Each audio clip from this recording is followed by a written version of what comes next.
And we on. Let me fix my drink. So the drink of the evening, we're gonna do this Colorado peach brandy. It's it's a nice smooth brandy actually. So we're gonna do brandy today. Feeling peachy. Happy Friday. Happy Friday. Oh yeah, that's good. I like that. I like that a lot actually. That's real good. Man, I'm glad to get through this daggone week. It's it's been a week for sure. So let's see here. So how your week been? How things been going? It's been good. It's been good. Just been getting all my stuff, getting all my ducks. All my ducks ain't gotta be in a row, but I'm getting them in a row. But yeah, Right? it's been good. It's been good though. Thus far. It's good. hmm It's been So how was your birthday? How did it you was celebrate? good. Yeah. Oh man, took the opportunity to just go to lunch, just try to relax. Oftentimes, I just constantly go on the go, and don't really just take the time to just relax and just be to myself. And so, when I do get the opportunity, that's what I try to like to do is just try to chillax a little bit.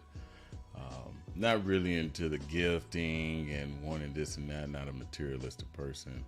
Besides, I kind of I give for me all year round, so I ain't really hurting for nothing.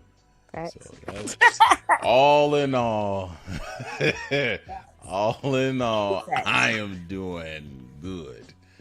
I am doing good. So um, it was a couple of videos that I wanted you to check out. And I just want you to give me your insight on it. Let's Okay. see. Let's check it out.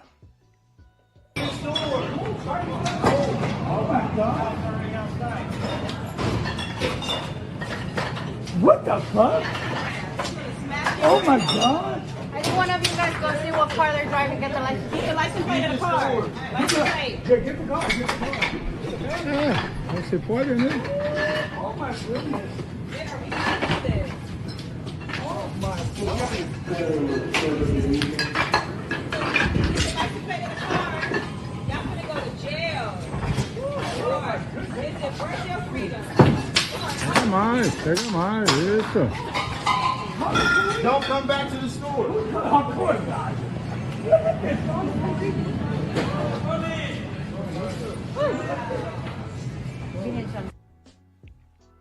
Man, look, that's crazy.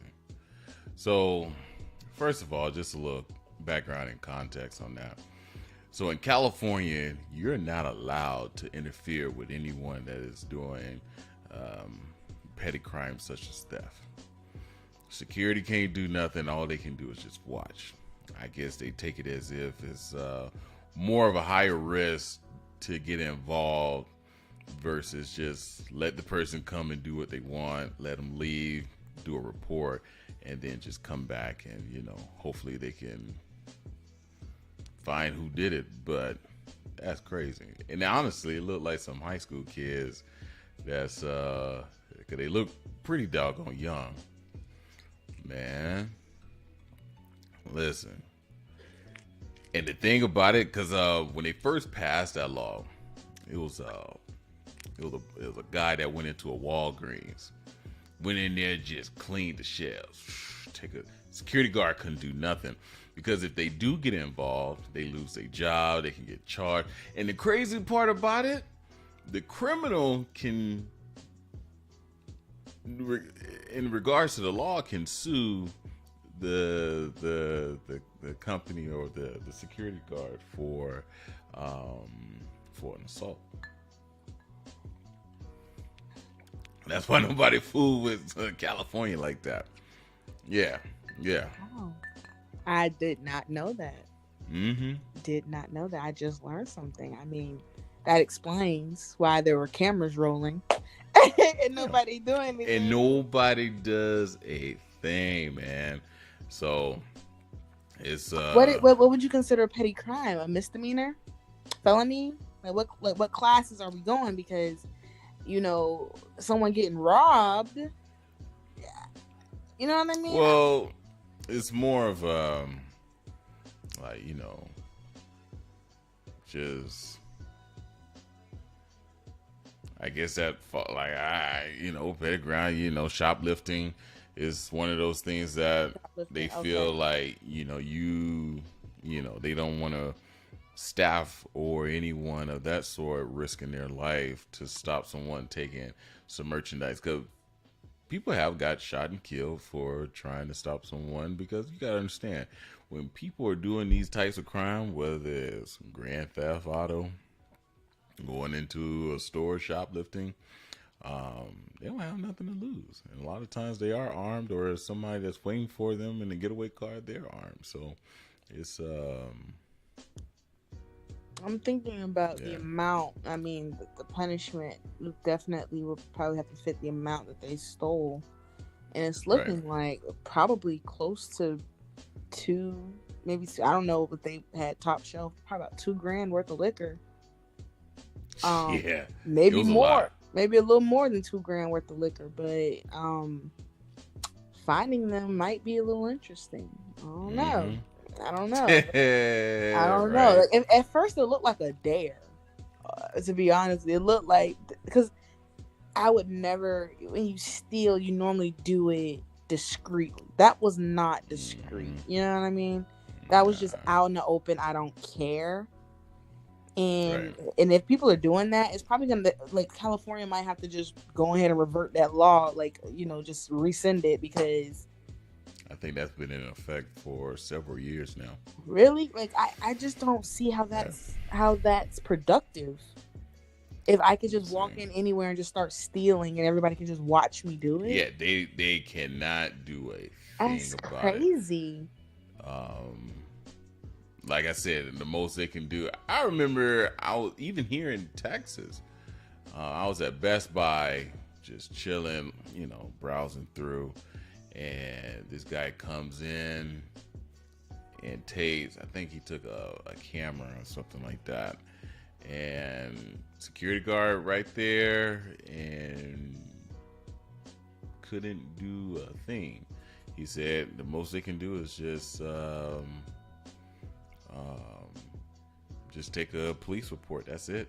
Or just do a report. Wow. Yeah. I wonder, do they prosecute? Because, I mean, depending on, I guess, the camera footage and if they're able to get an ID on the people. Because if that's the case, people are going to steal all the time. Not saying that they don't already, but imagine knowing that I can steal and get away with it. You know what I mean? Like, ain't nobody going to look for me. Child. It's going to be the wild, wild west in a minute. Right. So, yeah, that was crazy. That was interesting. That was very, and they were just going about it. So check this one out right here. So I was, we all know crime. You know these? I'm gonna stay quiet so you're recording. I don't know who the fuck that is though. Look how he grabbed something. He's trying to hide his face. Yeah, I just saw his face. Oh no, he broke it. Yeah, he's trying to get in. See, he got that cop blocking it. Yeah. He take it. That's How crazy. the fuck do you not notice that? He looks familiar. Fuck, bro. I see, he just bust the whole window. He cut his hand in. Yeah, he pulled the whole window out. Oh, so they must know how to pop the window. Yeah, you see the blood on his car? On his hand? Mm-hmm. And look at these motherfuckers think they're slick with their flashes on now. See what he doing? Oh, he fired the car up and turned the wheel straight. He works for a car. He definitely does towing. He tows cars. Yeah, he put it in neutral. Oh, fuck. This motherfucker. They pushed. They pushed it away. Oh, hell, motherfucking. So Motherfucking. And look, he seen it. Who is that? They seen it. That- The guy that's yeah, so people get crafty nowadays. And you know the crazy part about it, like check this out. Man, watching somebody steal your shit is like That's another type of hurt. gut wrenching. Yeah, it's another like type of somebody just took your kid. It's like another just type of watching them just breaking your. I remember when I first moved to Houston. I'm surprised I even moved out here after that. Me and the kids did that long drive from Denver, and we had a good time. My mom, my aunt went to Galveston, went on the pier, chilling, had a great time. Good time, good family time. You know, we out there for the Thanksgiving holidays. We're staying at a La Quinta out there in Costa Cedar. Yeah, Costa Cedar. It's north Houston, not too far out from Humble, Texas, over there where Bush Airport is. And I'm like, okay, we're at the hotel, back at the room. I'm like, okay, I'm gonna go take me a quick shower. The kids took their shower, whatnot, right? I'm like, okay, let me, a part where I can actually have visual on the car, on the truck. And I'm looking for my truck, and I'm like, damn, I can't find it. I use the remote. Oh, I see it's right there. But it looked weird, but I ain't think nothing of it. Here it is. It's 10:30, 11 o'clock. We drove all day. I'm tired. I ain't all the way there. I ain't really cognitive. I ain't really there. Take me a shower, get out the shower. I get a call from downstairs like, hey, Mr. Brinson, somebody done stole your bumper. I'm like, stole my bumper? I go out there, look, the window. I said, they is not bullshitting. Usually it's a chrome bumper, so I'm like, I just see the black, inner fender wells.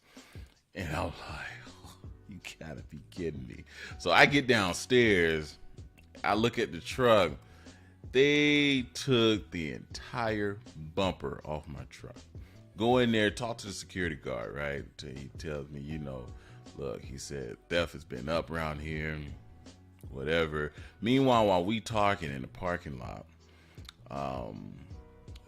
we see a similar Ram pickup truck come in and back up next to my truck.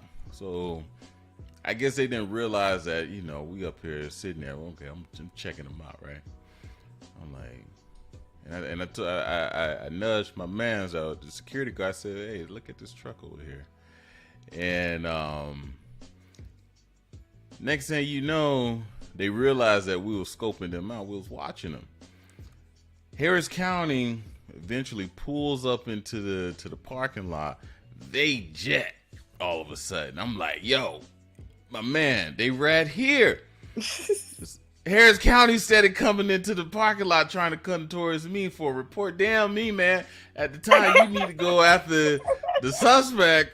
Right. That's clearly either came to come finish the job, take the whole damn truck, or finish parting that motherfucker out. I was so exhausted. I was sick. So I was like, you know what? I just got here. I took that long 14-hour drive from Denver, Colorado, all the way to Houston.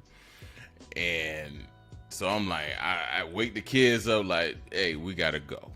They're little, so they ain't understand. They crying, oh, we ain't gonna see grandmama. I'm like, look, man, damn now, we got to go. I'm calling my mom. I'm calling like 30, 40 times. Ain't nobody picking up the phone. I'm like, how can somebody have an emergency? You don't even pick up the phone. Come on, man. You can't be that damn dead to the world when you sleep. Damn. When somebody have an emergency, you gotta pick up your phone. Eventually. You never know. Like once or twice, okay, I'm Right. asleep. Somebody just want to talk. But if somebody call it back to back, something's going on. You need to answer that goddamn call. And I had my 40 on. I was like, man, ain't no telling what they about to do. Packed the hotel up. Hey, listen. I told the hotel, look, I'll take care of y'all when we get far out.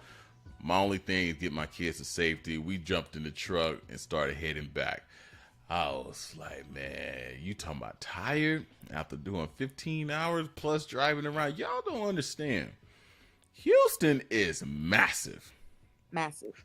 To get to point A to point B, you going to spend at least 15, 20 minutes just going to your grocery store. Going to your grocery store. It is massive right here. It's not a hop and a skip. It ain't. Going from, anywhere from, Humble or Katy going to Galveston, that's at least an hour and a half drive minimum. And so I'm exhausted, but when push comes to shove, you just gotta go.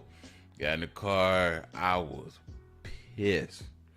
I was so mad. I was like, look, Texas was I blacklisted Texas for a minute. I said, I ain't coming back to this raggedy motherfucker. They taking my bumper. I just got here. Ain't been 24 hours here and they done took my shit. Man, I can't do it.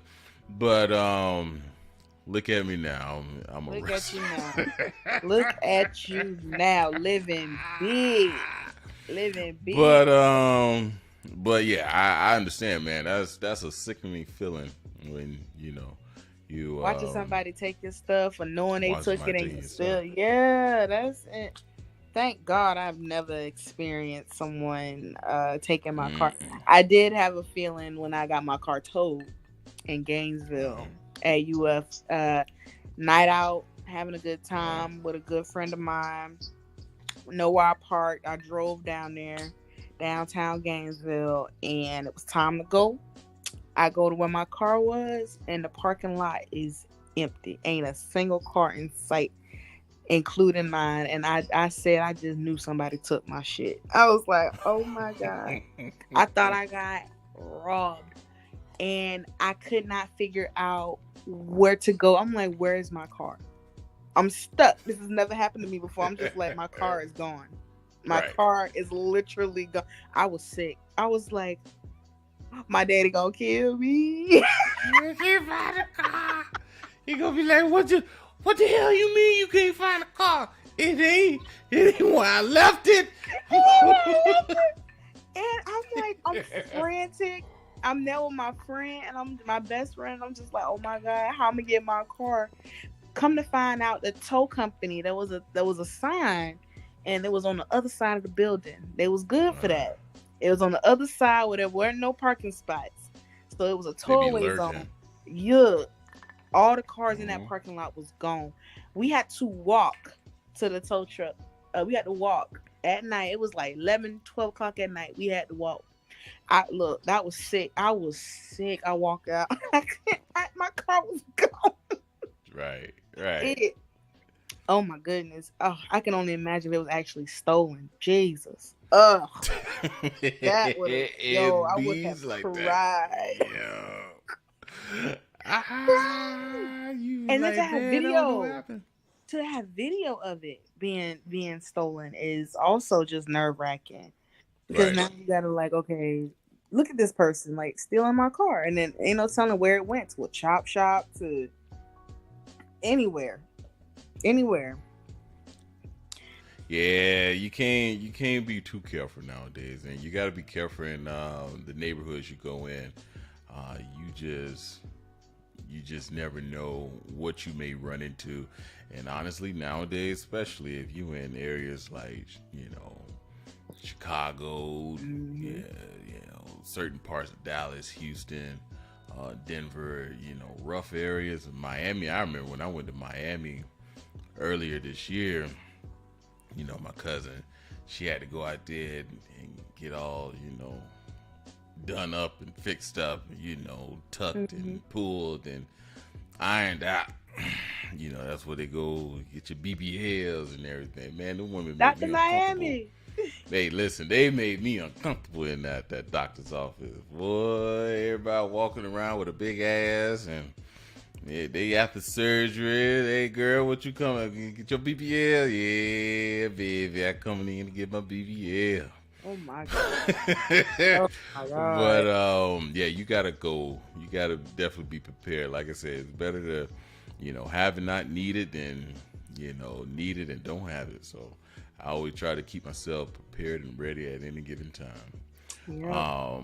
So I got one more that I want to talk to you about. We're gonna talk. This is more of on the relationship things. Okay. Let's go. We're gonna talk about the relationship things. Let's see. Hold on. Let me see if I can get it on here. Give me 1 second.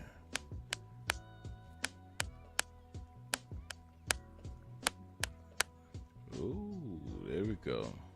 Now, hey, keep in mind, this is for the grown folks. So, keep in mind, this is for the grown folks.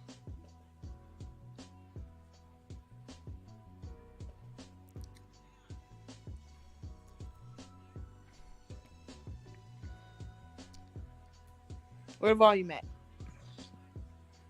Huh? The volume. We can't hear it. You can't hear it? Nope. Hold on. You couldn't hear? It's really, really low. Oh, you couldn't hear it at all? At all. Let me see here. Give me share screen. There we go. Here, let me.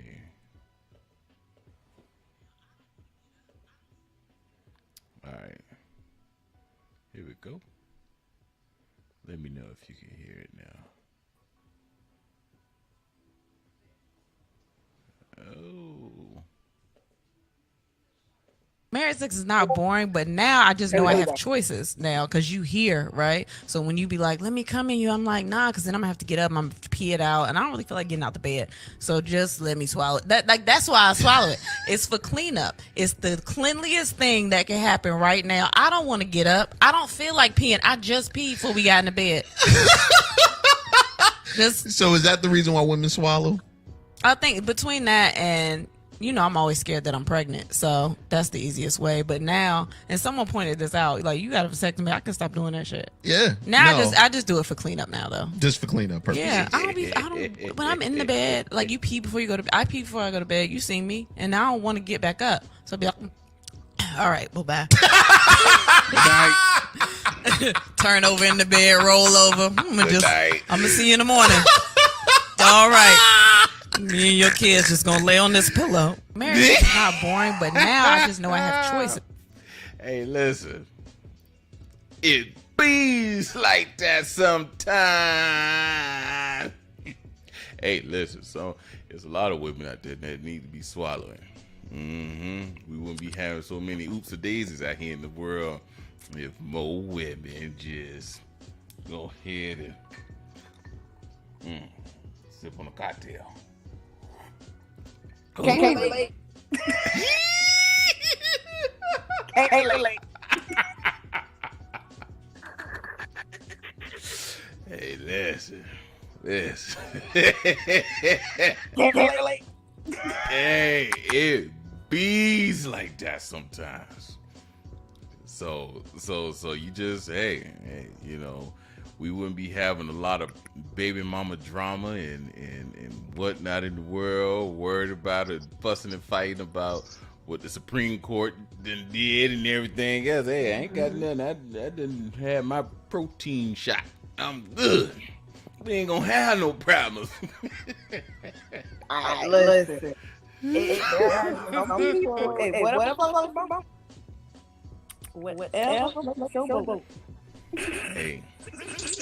But it's so tired of people. You know what? There was one. I saw this one couple that was that talked about, holding it down for a man. Sometimes we fall hard on times. And I think I was trying to talk about this and never really got around with finishing it. But not often you'll find one that's gonna truly hold it down for a man. Check this one out. We're gonna girlfriend, boyfriend, maybe about a year into your graduate school, I lost my job. I had always had jobs, internships and stuff, so I never had to go without.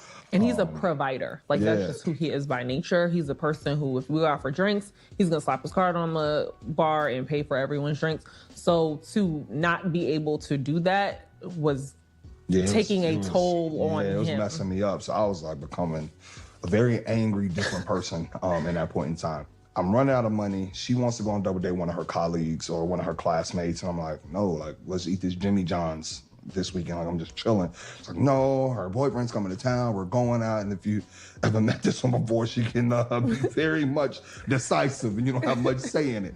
So we go out. I'm just seeing them order up the menu. We all just get a drink. I'll have the water, lemon, please. And I'm just like, counting up, because I'm like, oh my God, what are we gonna do when this bill comes? That's all I could think about the entire time. I look down and I see that I had a text from her. It was like, yo, check your account.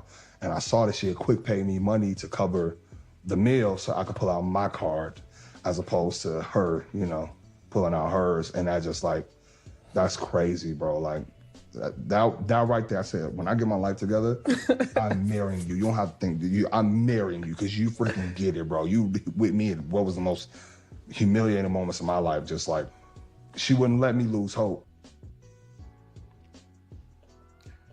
Listen, we live in a society where most women ain't really trying to be,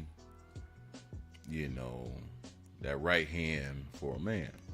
You think so? They all about and don't let me not. Okay, let me rephrase. Okay. I don't want to generalize all, because it's not true. Not all women are like this. But the majority of a lot of modern women, especially if you got a woman that kind of able to do her own or been single for a while, she's been independent, she got everything kind of going for herself. When a man falls on hard time, or down on his luck in general, is not often do you see her pick up the slack where he's lacking in at the time, at the moment. And I think that's the reason why right now divorce is up, marriage is down. Not often that you see couples come together, unity. And I think that's something that we're lacking in, is that unity, being able to be back to back to one another and hold each other to a standard, even when we fall on hard times. So it's great to hear that there's still hope for relationships to still be able to come together and hold each other to where someone's lacking. And for her to say, yo, I really wanted to go out to this dinner and I see that you really was reluctant due to the fact that you didn't have the money. I know me, if I'm down on my luck, I ain't gonna want to do nothing. I'm gonna want to stay at the crib and try to plan and figure out what I need to do to get this money. Because when you a true provider and you're unable to uphold the standards that you put yourself, that expectancy for yourself as a man, it's hard on you. You fall into depression. You're sad. You just don't feel yourself. So be it this conversation, it was noted that he was always a provider. He was always doing for and providing for her. So it's not like he couldn't. It wasn't like he didn't want to. It wasn't like he was holding out on her. So what I think is interesting is a lot of men, unfortunately, and I say a lot because I hear a lot of stories, is they will be down on their luck and still want to date. You lost your job, but you want to take girls out, but you get mad when she ordering, something that she want on the menu. What you mad at? She want surf and turf when you come to provide chicken dinner. And you upset, and she's used to men that, who do have their life together, who do pay for her nails and her lashes and all these. So you're down on your luck, but you want her to understand where you're coming from. And it's like, first of all, I don't know you, sir. Like we just getting to know each other.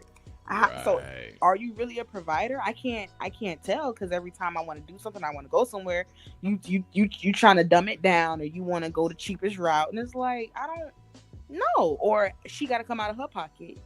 So I think with that scenario, it's good that she knew who his characteristics and who he was as a man, and her being like, you know what, it's hard on him right now, and it looks like it's hard on him, because you have some dudes who would be like, you know what, I ain't got it, and they'll just be like, hey, it is what it is. Now let me ask you a question. Would you pay on the first date? Would I pay? Would you pay for a date? The whole thing? Mm-hmm.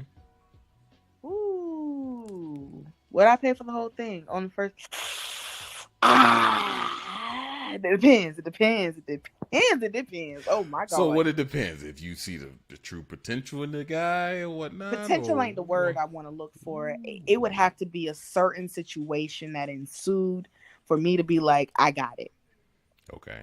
For me to be like, the reason why I asked that is Denzel Washington with his wife had an incident where she had to pay, and because he was down on his luck, and she ain't have to pay ever since, right? So, okay, keep going.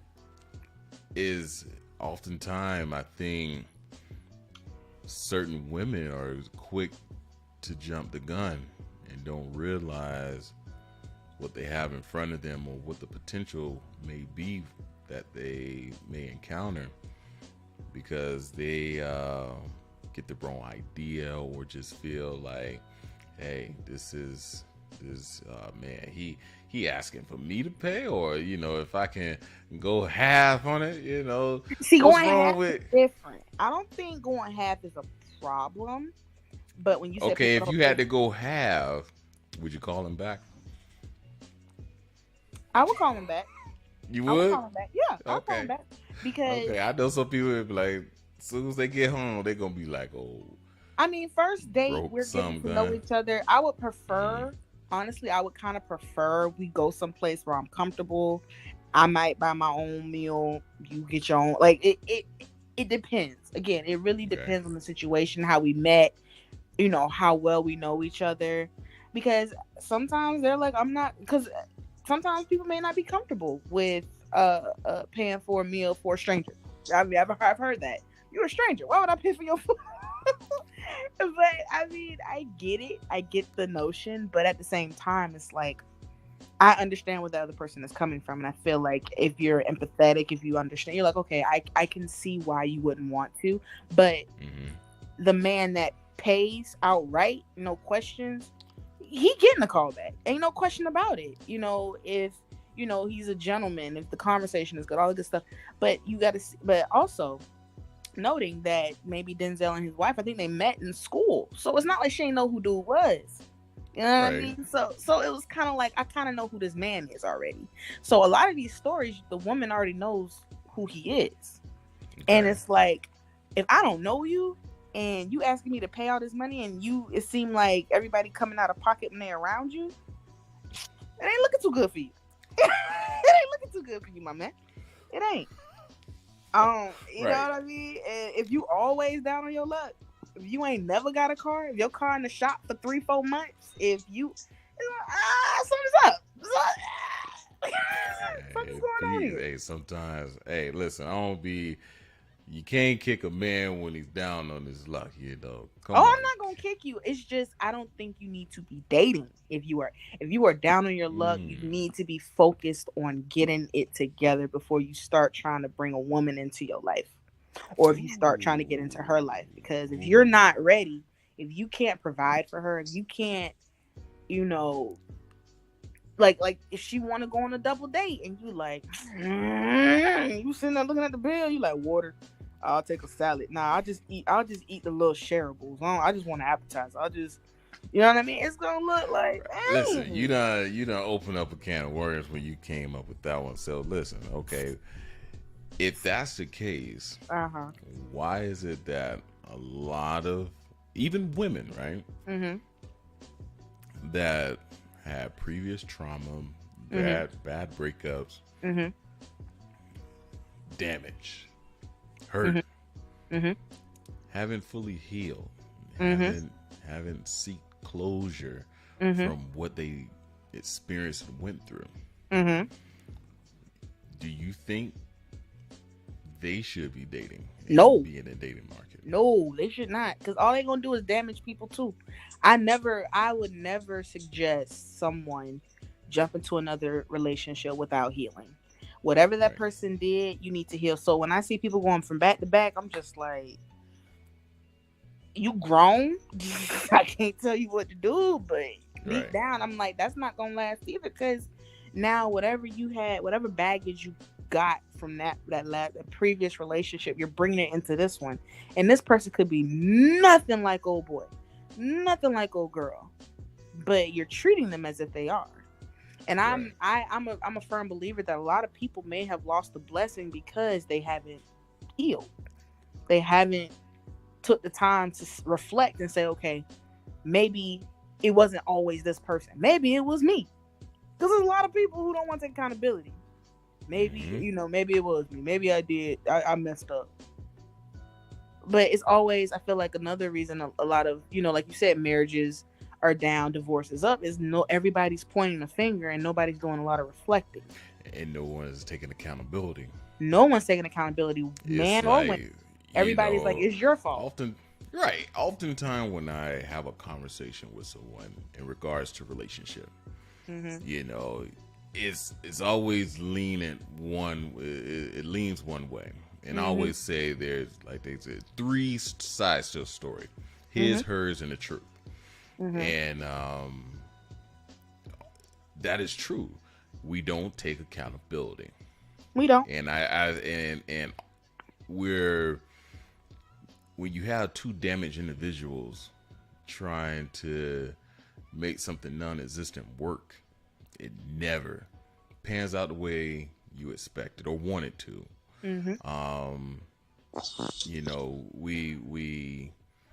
We neglect when we say, hey, is something wrong? We always say, we all right. We good. Anything on your chest? Nah, I'm all right. I'm good. Versus coming out or going seeking therapy and help that, you should go seek when you're experiencing or need to vent, get something off your chest, or just have that closure. And instead, we are short-tempered, quick to blame, eager to just point the fingers at others versus ourselves. And that goes again for men and women. It's hard across the board for 2 individuals to really come together and comprehend or make sense of what they've gone through and just have closure so they can have a prosperous future. So I think we too strong and built on pride and ego to where we allow our pride and ego really get in the way of our blessings. Yeah. Or we're too passive. When you have that person who's too prideful to apologize, or that person who's too passive to where they let things build up. One of the best things I learned during my marriage counseling was that don't whatever is bothering you, address it then. Don't let it sit. Don't let it fester, because it's going to be this thing here and then something else another day, and you're going to be like, okay, I'll deal with it later. And then it's going to be something else another day, and it's going to be one small fracture that happens in the relationship, and you're going to explode. And everything that he did or everything that she did from 3, 4, 5 months back 3 or 4, 5 months back. I know.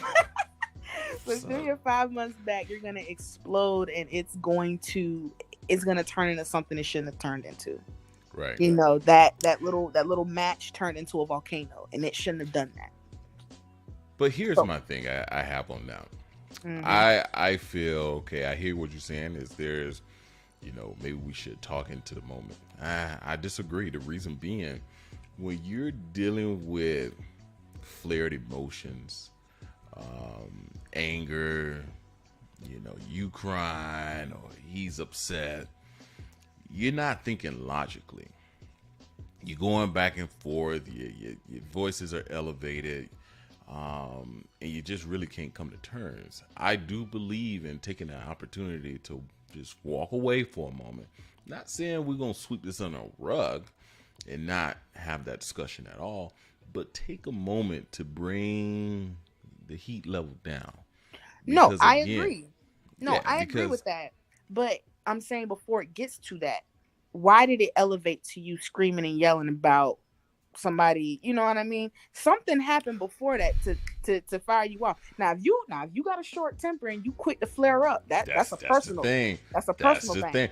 There's a lot of people that, boy, they go to 0 to 100 real quick. I just walked in the door.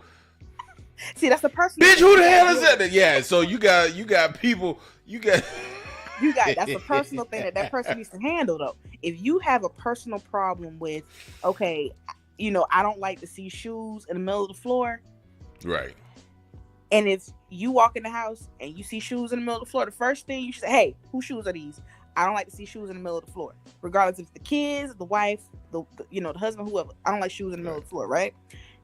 That should be a notion to them. Okay, he don't like shoes in the middle of the floor. So when you walk in and you explode, you could be having the best day of your life. You walk in and you see shoes in the middle of the floor, you should not have to blow up. You should be like, okay, I said I don't like shoes in the middle of the floor. Now that's the second time you done said I don't like shoes in the middle of the floor. Now it's up now after you've given them that trigger. I told you this is a trigger for me. Don't do it. Okay. I done asked you. Don't do that. It's a trigger. And if they do it again, then it's like, okay, now tell me why now that's the conversation that needs to be had, is not blowing up, but why is it that I tell you something is wrong and you don't address it? You don't care. Right. What is the real problem? You don't care that this is an issue for me. Why? You say it's not a big thing, but it's a big thing to me. So let's talk about how we can fix this, because it's gonna be a trigger no matter what you do. Like, it's gonna be a trigger. I don't want to see shoes in the middle of the floor. So what can you do on your end to make this not be a trigger? You know what I mean? And so that's where you start talking to each other instead of being, I said I don't want motherfucking shoes in the middle of the motherfucking, because that's all it's gonna do. I mean, for something like that, like a pet peeve, I get that. I'm talking more something that one may have seen that making them feel some type of way. Having these discussions of, oh, I heard something. Mm-hmm. Oftentimes, but a lot of times when it's oh, I heard this, or it's a hearsay, it's always this blame and pointing the finger.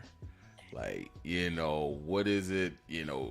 Instead of trying to get clarification and understanding what it is or giving the opportunity for that person to explain what it was that they witnessed, because a lot of times we take small things that's nothing and blowing it to something, instead of taking the opportunity to really talk to that person, to understand what it was that they saw that they got on their mind, or they harbor that.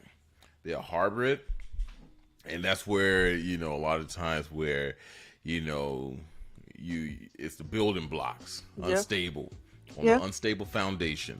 Yeah. And the taller that level gets, you're gonna get to the point where that foundation can no longer support it, and it cripples, it falls. Absolutely. And everything just blows to shit, and that's when you're constantly just going back and forth. You just can't get you at each other's throat. I think and in me, if I'm feeling attacked, I shut down. And that's what a lot of people actually. If they feel an attack, who want to be yelled at? A grown ass man. I don't want to sit here and get yelled at by nobody. Is you crazy, man? Listen. Let's come back to this conversations when you've gotten yourself together collectively, and we can have a logical conversation so we can better understand one another without having to yell, disrespect one another, and trying to make some sense of what you misunderstood. Yeah. Again, it goes back to not reflecting. When you don't reflect, because one thing about it is if you're upset about something, first you need to ask yourself, why am I upset about this thing? Did I get the whole entire story? Because like you said, if you see something, or if you heard something, or I heard this or I heard that, and the first thing they want to do is point fingers, then it's like, okay, so you're not even there. We're not even on the same playing field when it comes to, you know, how to handle certain situations, mentality, and a bunch of and temperament. Because if I see something, I'm gonna be like, okay, you know, what was that? You know, I just want to understand who is that? I've never met her. I don't know. I'm like, I would ask questions. You know what I mean? Now, if I think you're trying to play on, like you're trying to play with me, then that's something different. You know what I mean? If I ask questions, I think you're playing with me. Then that's when I'm gonna get upset because you think I'm stupid. But being able to have a conversation to get clarification on what you saw, that's another thing. People don't want to get clarification. I saw what I saw and I don't like what I saw, so I'm gonna go off. That comes from a different type, and it also I think it also is rooted in security. It's insecurity. Because if you're secure in who you are as a person, if you're secure in your relationship, if you're secure with who your partner is, you have no whole different topic. It is a whole different topic. But if you're secure about it, I ain't got look. Any woman can walk up to Dante and to my husband and start talking to him. I'm gonna be like, okay, that's it. It's the end. I don't know where he could be friendly, laughing, ha ha, he he, all this good stuff. But I'm not gonna be I ain't gonna feel no type of way about it. Now, if I was insecure, I'd be like, who is this woman? And why is she in my husband's face laughing? Why is she giggling? Why is she he-he-he-ing so much? Does he know her? Why he laughing? Why he getting her number? What's going on? I don't understand. It really boils down to your security level in yourself, in your relationship, in your worth, and how much how you feel that you're worth.